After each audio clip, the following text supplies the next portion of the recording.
하나님이 주시는 말씀 함께 나누도록 하겠습니다. 느헤미야 5장 7절부터 19절까지 말씀입니다.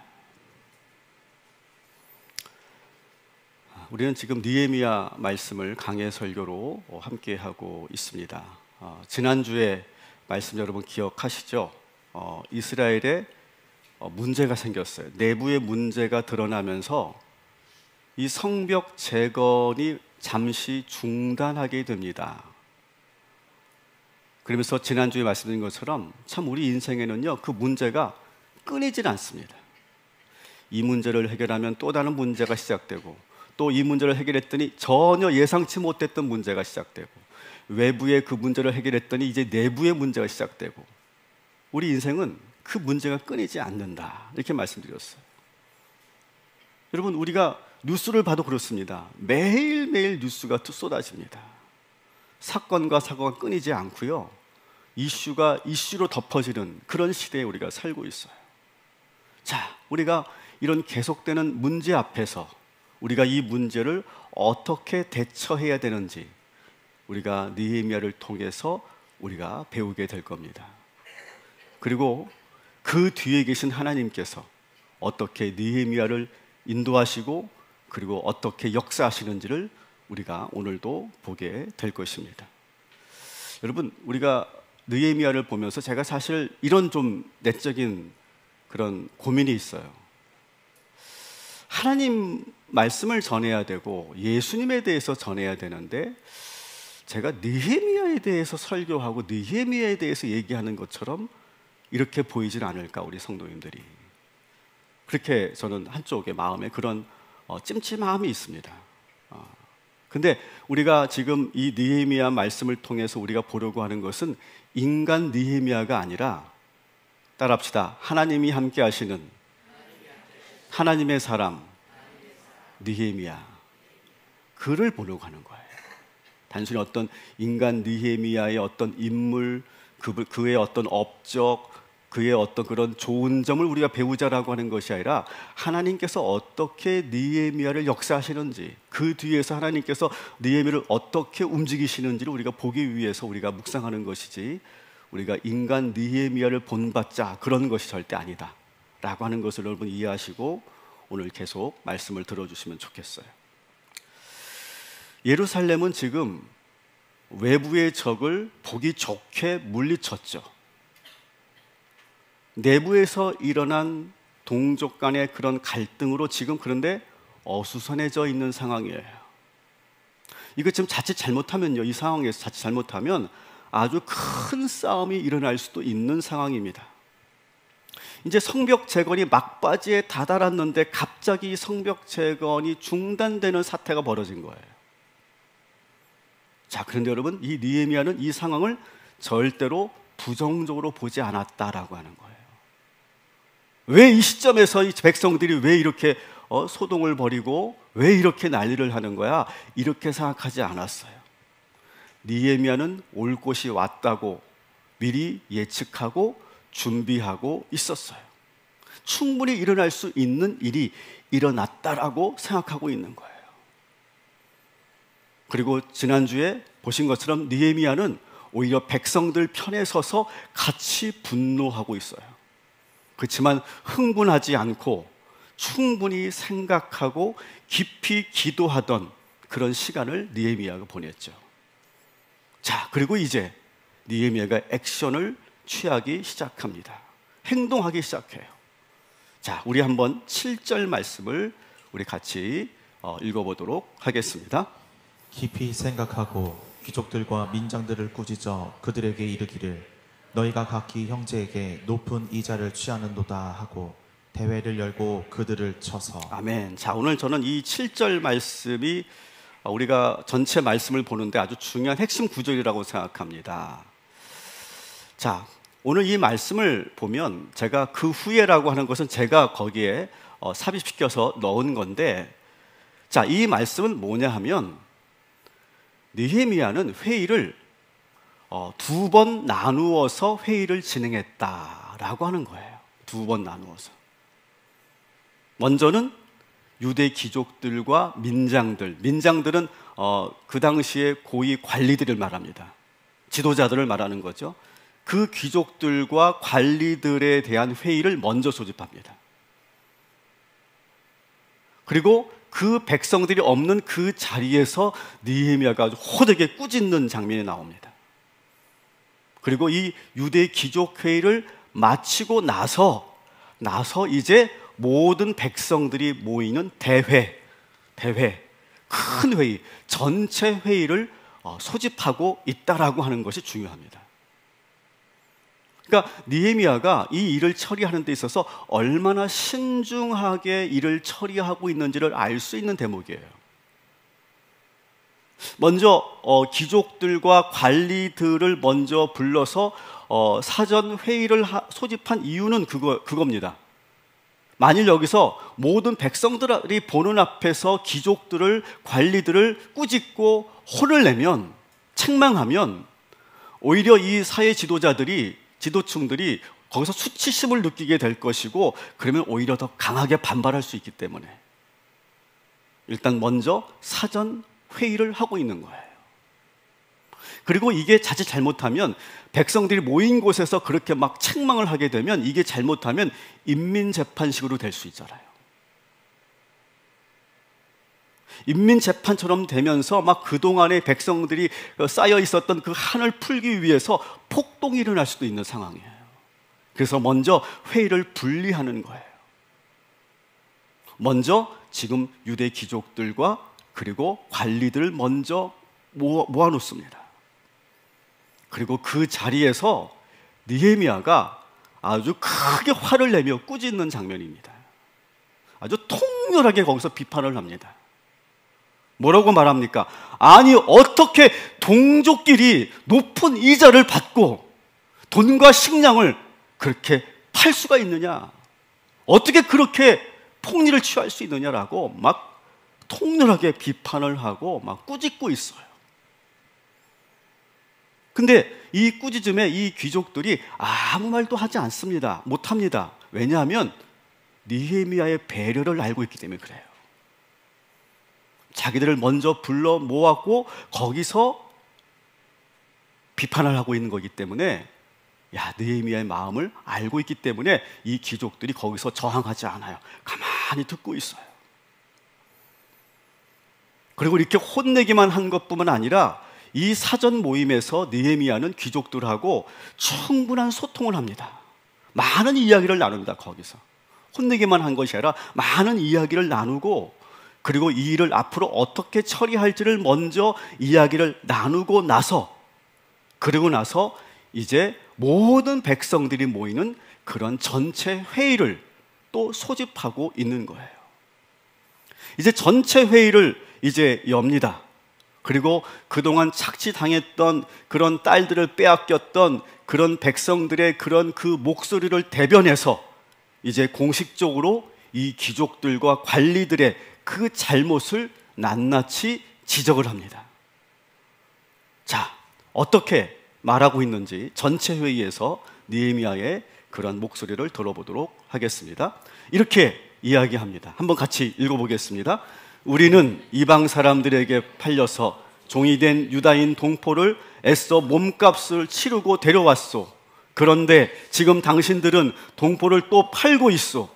이제 우리더러 그들을 다시 사오라는 말이요?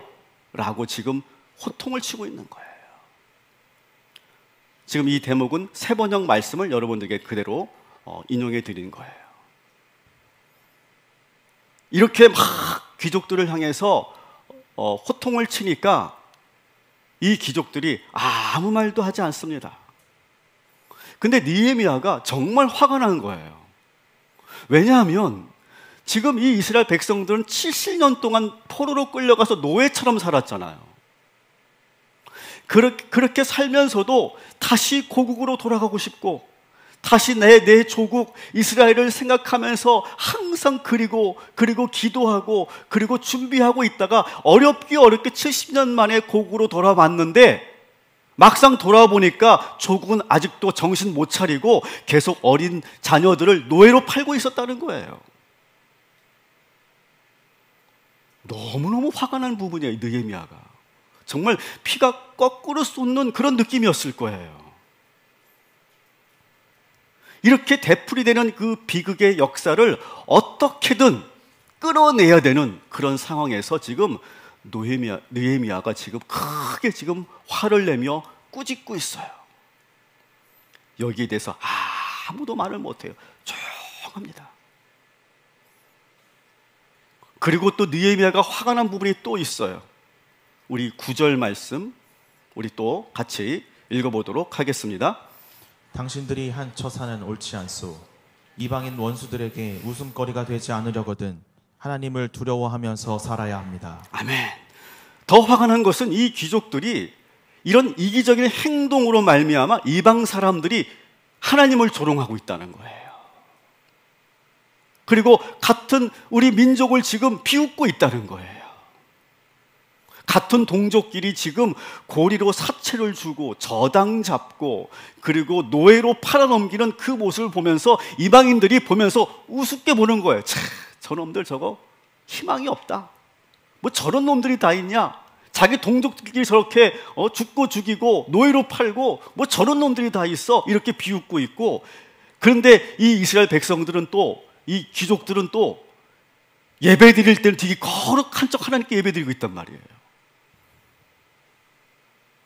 밖에 나가서는 막 그냥 세상 사람들보다 더 못하게 살고 비웃음 당하며 살고, 교회 와서는 내가 아주 거룩한 척 예배 드리고 있고, 이게 뭡니까? 하나님을 망령되게 일컫는 거죠.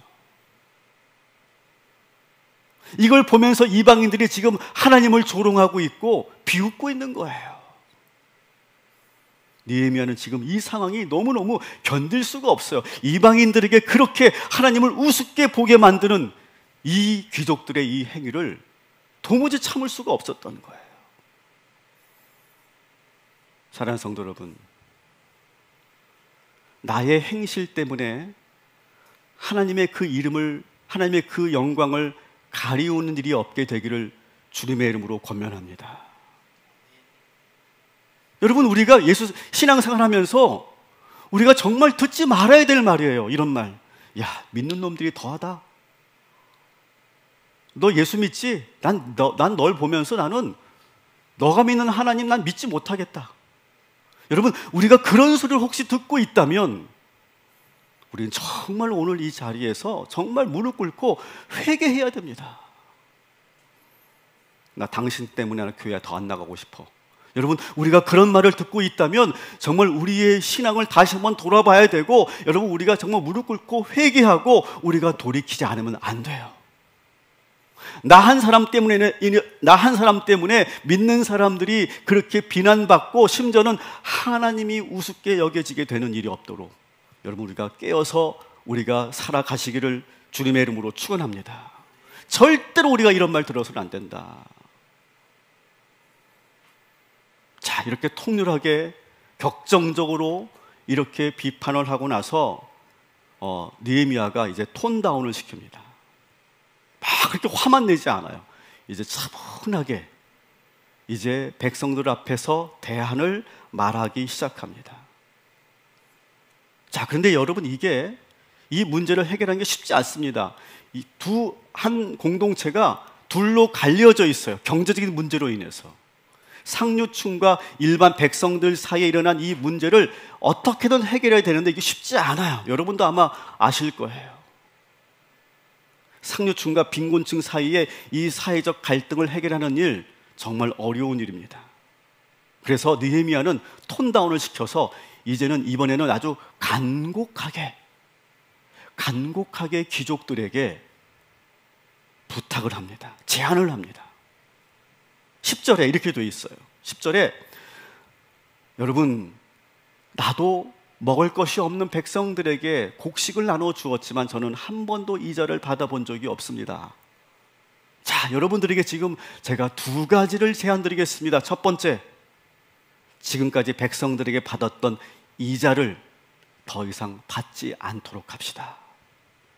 두 번째, 여러분들이 지금 저당 잡고 있는 그 백성들의 그 집과 밭과 그 포도원을 다 돌려줍시다. 이렇게 말할 때는 아주 간곡하게 귀족들에게, 관리들에게 부탁을 합니다. 강압적으로 지금 그것을 빼앗는 것이 아니라, 환수 조치하는 것이 아니라 지금 설득하고 있는 거예요. 다시 말하면 지금 느헤미야는 경제적으로 이 대안을 제시하고 있는 거죠. 여러분, 이 사회가 갈등이 사라지고 불안이 사라지려면 여러분, 우리 사회의 빈부격차의 문제가 해결돼야 돼요. 소득의 재분배가 이루어져야 되는 거예요. 점점 빈부격차가 극심해지면 이 사회가 어떻게 됩니까? 혼란에 빠지게 되고, 불만이 쌓인 그런 일반 국민들이 거기에 대해서 시위를 하게 되고 폭동이 일어날 수도 있는 거예요. 그래서 이 문제를 신속하게 빠르게 해결하지 않으면 안 되는 상황에서 지금 과감한 제안을 하고 있는 거예요. 소득의 재분배를 해야 된다라고 하는 거죠. 자, 그런데 여러분, 가진 자들의 입장에서 소득의 재분배는 참 불편한 일입니다. 오늘 우리 사회도 마찬가지일 거예요. 상당히 불편한 일이에요. 자, 그런데 이 제안을 받은 유대 귀족들과 관리들은 어떻게 여기에 대답했을까? 여기서 만일 상류층들이 우리 절대 그렇게 못합니다. 어떻게 우리가 이자를 받던 걸 우리가 안 받습니까? 이자 꼭 받아야 됩니다. 그리고 내가 저당 잡은 건 내가 법적으로 내가 갖고 있는 그런 권리인데 내가 왜 이걸 돌려줍니까? 이렇게 저항하면 이 개혁은 물거품이 될 수 있는 상황이에요. 그리고 더 상황은 나빠질 수 있는 상황입니다. 자, 그런데 이 귀족들과 이 관리들이 어떻게 대답하는지 봅시다. 12절 같이 읽겠습니다. 그들은 대답하였다. 모두 돌려주겠습니다. 그들에게서 아무것도 받지 않겠습니다. 말씀하신 대로 다 하겠습니다. 아멘. 저는요, 근데 여기서 놀라운 것은 어떻게 이렇게 순순히 이렇게 수용할 수 있을까? 느헤미야의 이 입장을. 아니, 이렇게 쉽게 수용할 거라면 진작에 백성들 괴롭히지 말고 미리미리 줬으면 얼마나 좋아요. 근데 그렇게는 하지 않았는데 느헤미야의 이 대안에 지금 순순히 수용하고 있어요, 이 귀족들이. 어떻게 이렇게 순순히 수용하게 됐을까? 저는 그게 참 궁금해요. 여러분, 여기에는 보이지 않는 내막이 숨어 있어요. 이렇게 그들이 순순히 신속하게 수용했던 이유는 아까 제가 말씀드린 것처럼 사전 모임이 있었기 때문에 가능했던 거예요. 느헤미야는 전체 회의를 소집하기 전에 상류층과 사전 모임을 가지면서 거기서 통렬하게 책망도 했지만 거기서 많은 이야기들을 나눕니다. 거기서 그 모임에서 강하게 몰아붙일 때도 있었지만 그렇게 끝내지 않고 오랜 시간 그들과 소통하고 대화했어요. 그들에게 단순히 어떤 도덕적으로 호소하지 않았어요. 여러분, 착하게 사십시오, 그렇게 말하지 않았어요. 하나님께서 심판하실 것입니다 라고 그렇게 어떤 하나님의 이름을 빌어서 종교적으로 그렇게 조언하지도 않았어요. 느헤미야의 그 설득은 되게 합리적인 설득이었습니다. 이런 거였어요. 여러분 보십시오. 제 말 한번 잘 들어보십시오. 지금 이 성벽 재건이 이루어지고 있는데 이 성벽이 다 쌓여지면, 완공되면 누구에게 더 유익일까요? 이 성벽이 무너져 있었을 때 저 밖에 있는 산발락과 도비아 같은 사람들이 쳐들어와서 누구의 재물을 다 빼앗아 갔습니까? 일반 백성들은 빼앗길 것조차 없기 때문에 성벽이 재건되든 안 되든 상관없는 사람들입니다. 누가 더 손해였습니까? 누가 더 피해를 봤습니까? 자, 그런데 여러분 보십시오. 지금 우리 백성들이 마치 내일처럼 이 성벽을 든든하게 지금 재건하고 있지 않습니까? 누구를 위한 겁니까? 바로 여러분들, 귀족 여러분들, 민장 여러분들을 위한 거 아니겠습니까? 이 백성들의 이 수고를 절대로 잊지 말아야 되고 고마운 마음을 가져야 됩니다. 이 성벽 재건이 완공되면 여러분들이 더 유익이 있는 겁니다 라고 지금 느헤미야가 설득해내는 겁니다. 귀족들은 지금 어떤 도덕적으로 어떤 그런 선한 마음으로 그렇게 수용했던 게 아니에요. 계산기를 다 두드려 봅니다. 그리고 느헤미야의 이 제안을 받아들이는 것이 더 합리적이다라고 판단해서 이 느헤미야의 제안을 순순히 받아들인 것이죠.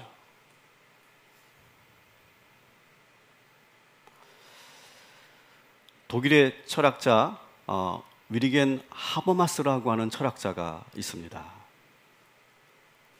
이 하버마스는 독일 사회의 그 극한 갈등을 해결하기 위해서 소위 어떤 이론을 제시했냐면 의사소통 행위 이론이라고 하는 것을 제시했어요. 그 당시 많은 독일의 진보적인 정치학자들은 이 사회의 불평등을 해소하기 위해서 뭘 해야 되느냐, 이 사회의 구조의 모순과 억압을 분석하고 비판해야 된다. 소위 이것이 이제 비판 이론이라고 하는데요.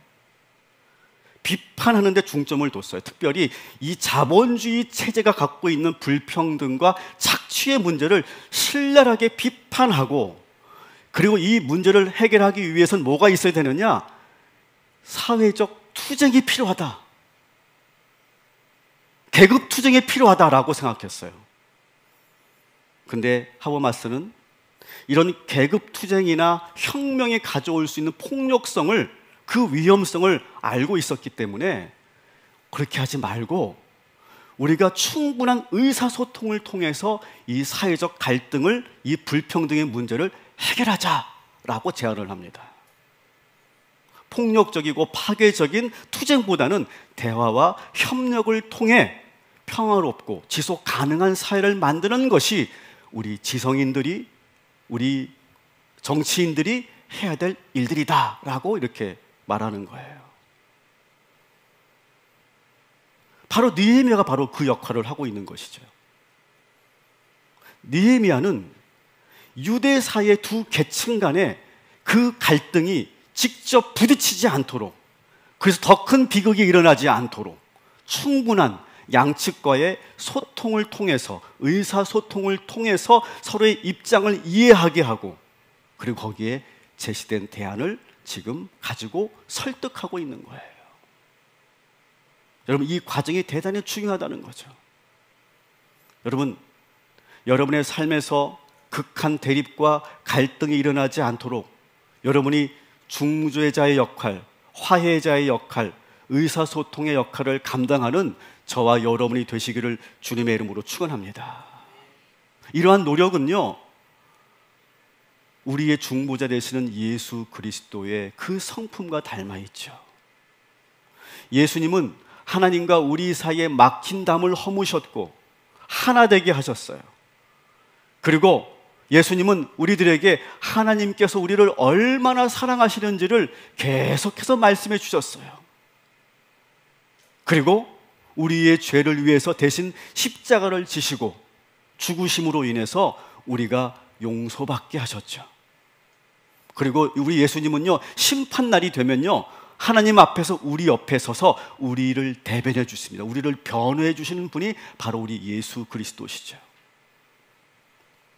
만일 여러분, 우리 예수님이 중간에 계시지 않았다면, 그렇게 의사소통하지 않으셨다면 우리는 구원받을 수 없는 사람들이었죠. 느헤미야도 이스라엘의 두 계층 사이에서 중보자의 역할을 감당하고 있는 거예요. 사랑하는 성도 여러분, 두 극단으로 치우치지 마시고, 좌로나 우로나 치우치지 마시고, 여러분 악한 길로 가지 마시고 둘 사이를 연결하고 소통하고 화해시키는 그 자리가 우리의 자리인 줄 믿으시기를 주님의 이름으로 축원합니다. 그래서 잠언 4장 26절 27절에 이렇게 되어 있습니다. 우리 다 같이 읽어보도록 하겠습니다. 내 발이 행할 길을 평탄하게 하며 내 모든 길을 든든히 하라.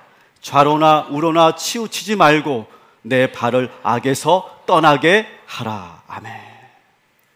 우리의 자리가 바로 이 자리인 줄 믿으시기 바랍니다. 양극단으로 치우치지 않고 좌로나 우로나 치우치지 않고 악의 길로 가지 않고 항상 중보자의 역할, 화해자의 역할, 평화를 이어가는 그런 역할을 감당하시기를 다시 한번 주님의 이름으로 축원합니다. 근데 여러분, 이 느헤미야의 이 말이 힘이 있었던 이유가 또 있어요. 거룩한 분노도 있었고 의사소통을 잘한 것도 있었지만 더 결정적인 것은 뭐냐 하면, 느헤미야의 말에 힘이 생길 수 있었던 것은 뭐냐면, 느헤미야는 이미 그렇게 솔선수범 먼저 그렇게 행동했기 때문이라는 거예요. 느헤미야는 먼저 그렇게 행동을 보여줬기 때문에 귀족들도 인정할 수밖에 없었고 백성들도 좋아할 수밖에 없었던 거예요. 자, 첫 번째, 느헤미야는 어떻게 했냐면 자기가 총독으로서 그 어떤 사례도 유대인들에게 강요하지 않았다는 거예요. 자, 14절 같이 읽겠습니다. 또한 유다 땅 총독으로 세움을 받은 때 곧 아닥사스다 왕 제20년부터 제32년까지 12년 동안은 나와 내 형제들이 총독의 노국을 먹지 아니하였느니라. 아멘. 총독으로 재임하는 12년 동안 아무런 녹도 받지 않았어요. 총독으로서 그 현지의 백성들이 그 총독에게 녹을 주는 것, 살해를 하는 것, 이것은 되게 합법적인 겁니다. 이건 착취가 아니에요. 합법적인 그런 법적인 그런 근거가 있는 거예요. 그런데 느헤미야는 그 녹을 받지 않았다라고 하는 거, 첫 번째. 두 번째, 그는 과도한 세금을 또 부과하지 않았다라고 되어 있습니다. 15절 또 같이 읽겠습니다. 그런데 나보다 먼저 총독을 지낸 이들은 백성에게 힘겨운 세금을 물리고 양식과 포도주와 그 밖에 하루에 은 40세겔씩을 백성에게서 거두어 들였다. 총독들 밑에 있는 사람들도 백성을 착취하였다. 그러나 나는 하나님이 두려워서도 그렇게 하지 않았다. 아멘. 자, 이전 총독들은 어떻게 했느냐? 페르시아에게 세금을 바쳐야 되잖아요. 일단 세금을 바치기 위해서 백성들에게 세금을 거두는데, 그때 과도한 세금을 매겨서 일단 본국의 일부를 떼어주고 나머지는 다 자기가 착복했다는 거예요, 총독들이. 더구나, 말씀 다시 띄워주세요. 더구나 이렇게 총독이 그렇게 하니까 그 밑에 있는 하급 관리들도 똑같이 했다는 거예요. 똑같이 착취했다는 거예요. 근데 느헤미야는 하나님이 두려워서 백성들을 그렇게 괴롭히지 않았다. 그랬더니 느헤미야 밑에 있는 관리들은 어떻게 됩니까? 똑같이 청렴해졌다라고 하는 거예요. 세 번째, 그는 자기의 권력을 이용해서 부를 축적하지 않았어요. 16절 또 같이 읽겠습니다. 나는 성벽 쌓는 일에만 힘을 기울였다. 내 아랫사람들도 뜻을 모아서 성벽 쌓는 일에만 마음을 썼다. 그렇다고 우리가 밭대기를 모은 것도 아니다. 네, 밭대기 뭔지 아시죠? 밭대기. 네. 여러분, 총독이기 때문에 이 예루살렘 도시를 개발하는 정책과 정보를 다 알고 있어요. 그래서 그 정보를 이용해서 부동산을 미리 사두면 부자가 되는 거예요. 우리나라 LH 사태랑 똑같은 거예요. 개발 정보를 미리 알고 있는 직원들이 땅을 미리 사놓는 일, 그런 게 있었잖아요, 우리 사회에. 근데 느헤미야는 그렇게 하지 않았다는 거예요. 다시 말씀을 보여주시면 여기서도 보니까 똑같은 말이 반복됩니다. 느헤미야가 그렇게 부동산 투기를 하거나 어떤 정보와 지위와 권력을 이용해서 부를 축적하지 않으니까 그 아래 있는 공직자들도 똑같이 나쁜 마음을 품지 않았다는 거예요. 여러분, 그래서 지도자가 참 중요한 거예요. 대통령부터 모범을 보여야 됩니다. 그리고 회사의 회장님, 사장님들, 우리 판사님들, 검사님들, 교수님들, 선생님들, 여기 있는 목사까지 모두 본을 보여야 이 사회가 정의롭게 깨끗하게 되는 거죠.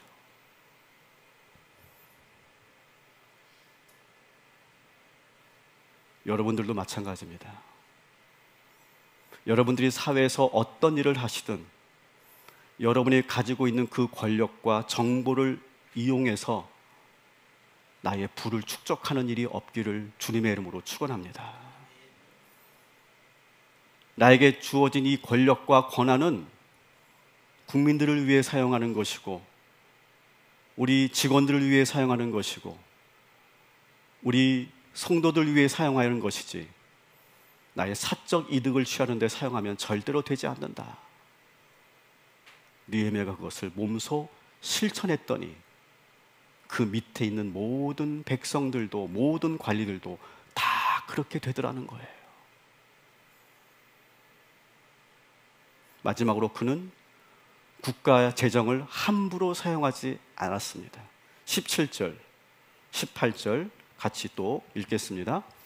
나의 식탁에서는 주변 여러 나라에서 우리에게로 온 이들 밖에도 유다 사람들과 관리들 150명이 나와 함께 먹어야 했으므로 하루에 황소 1마리와 기름진 양 6마리, 날짐승도 여러 마리를 잡아야 하였다.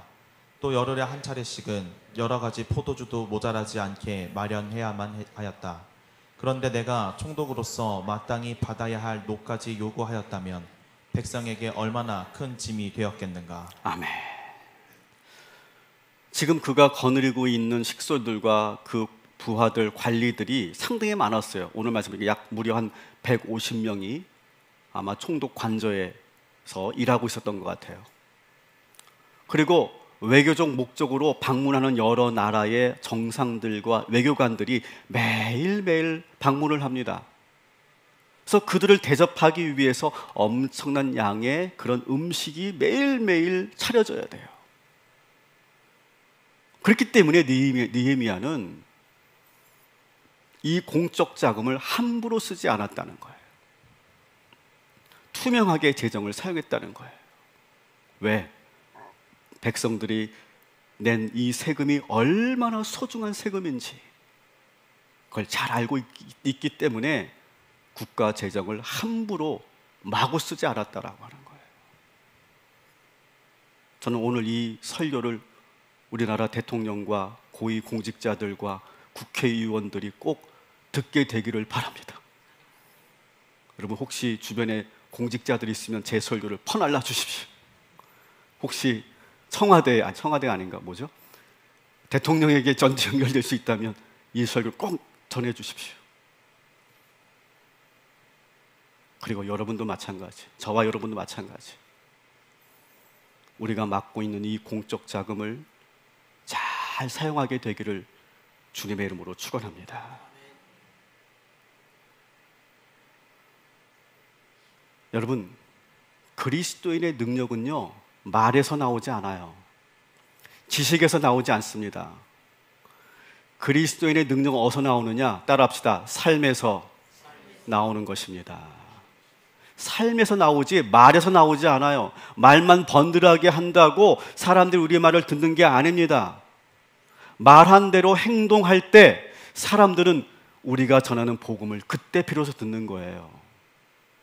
내가 그렇게 살지 않는데 성경 지식은 많이 있고 말은 잘하는데 행동하지 않는다면 누구도 우리 말을 듣지 않을 거예요. 이 느헤미야 개혁에 성공할 수 있었던 것은 뭐냐? 바로 실천이라고 하는 거예요. 저는 그래 신학교 때 제가 좋아했던 단어가 바로 이 단어예요. 프락시스라고 하는 단어. 실천이라고 번역이 되는데요. 저는 이 프락시스라는 단어를 되게 좋아했어요. 신학교 다닐 때. 그래서 우리가 신학교 다닐 때 우리 토론하고 같이 이야기 나눌 때 프락시스 해야 돼. 프락시스 해야 돼. 그런 얘기를 참 많이 했거든요. 말만 하면 안 돼. 프락시스를 해야 돼. 그런 말을 참 많이 했어요. 교수님도 그렇게 많이 가르치셨어요. 우리가 살고 있는 이 세상을 바꾸는 힘은 비판에 있지 않아요. 행동하는 데 있어요. 누가 먼저 행동하는 것입니까? 우리가 먼저 실천할 때, 우리가 먼저 프락시스 할 때, 그때 능력이 나타나는 거죠. 여러분, 예수님이 우리를 사랑한다, 사랑한다, 사랑해 여러분 이렇게 말만 하지 않으셨고 우리 예수님은 그 사랑을 몸소 보여주셨죠. 그래서 예수님의 사랑은 능력이 있는 사랑이죠. 우리가 7월부터 공적교회로 가기 위해서 두 가지 프락시스를 하려고 합니다. 첫 번째는 따라합시다. 전도. 첫 번째는 전도예요. 그래서 여러분, 전도 세미나 꼭 많이 참여하셔야 돼요. 우리가 공적인 성도가 되기 위해서 우리가 전도하는 삶을 살아야 된다. 두 번째로 우리가 실천하려고 하는 것은 생태교회로 가기 위한 실천을 할 거예요.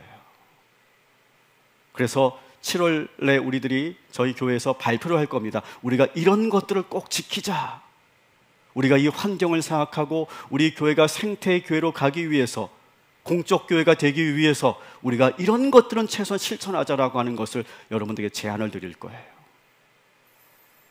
여러분, 이런 작은 실천들이 세상을 신속하게 바꿀 수는 없겠지만 우리가 먼저 시작하면 하나님께서 우리의 실천을 받으셔서 하나님께서 이 도시를 변화시켜 주실 것이고, 그리고 이 세상을 새롭게 만들어 주실 줄 믿습니다.